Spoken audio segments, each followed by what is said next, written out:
kondisi David Ozora perlahan mengalami kemajuan meski masih mendapatkan perawatan intensif di Rumah Sakit Mayapada.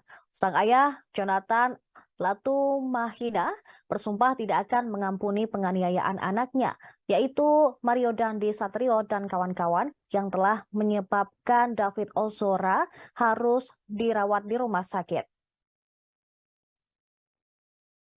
Melalui Twitternya pada Rabu 22 Maret 2023, Jonathan mengabarkan jika sang anak sudah bisa merespon baik saat diperintahkan untuk menggerakkan badan.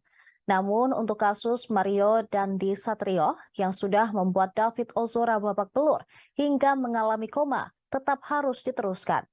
Dalam unggahan di Twitter, Jonathan mengatakan tidak mau memberi maaf kepada Mario Dandi dan keluarganya. Ini sudah hari ke-30 David Ozora dirawat di rumah sakit setelah dianiaya oleh Mario Dandi dan kawan-kawan. David terlihat sudah sadar meski harus dibantu alat pernapasan di lehernya. Namun, respon David pasca koma cukup menunjukkan perkembangan yang positif meski harus berjuang sekeras tenaga karena kerusakan berat pada syaraf otaknya. Terlihat pula David sudah bisa mengerti perintah dari lawan bicaranya seperti membalikan badan ke kiri ataupun ke kanan. Ayah David Ozora pun berterima kasih kepada masyarakat lantaran perkembangan David yang positif diyakini berkat doa masyarakat luas.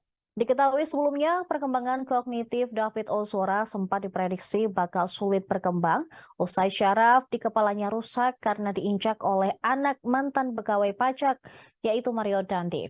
Sehingga perkembangan kognitif tersebut di luar prediksi dokter. Netizen pun berharap kesembuhan David Ozora bisa menjadi awal positif untuk melawan Mario Dandi di pengadilan nantinya. Sementara itu, Kabid Humas Polda Metro Jaya Kombes Trunoyudo Wisnu Andiko mengatakan bahwa pihaknya masih melakukan proses kelengkapan berkas perkara terhadap tersangka penganiayaan Mario Dandi Satrio dan Shane Lucas. Polisi belum menjelaskan secara rinci perihal berkas perkara keduanya dipisah atau digabung. Sementara itu, berkas perkara AG, yaitu pacar Mario Dandi, telah dilimpahkan tahap 2 ke Kejaksaan Negeri Jakarta Selatan pada Selasa kemarin.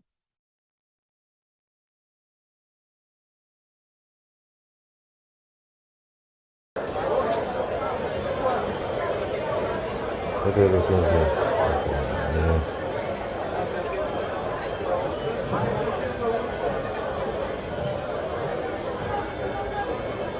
Coba ke sana. Coba ke sana, ke sana. Ya, ke sana. Udah bisa kok. Ke sana, ke sini.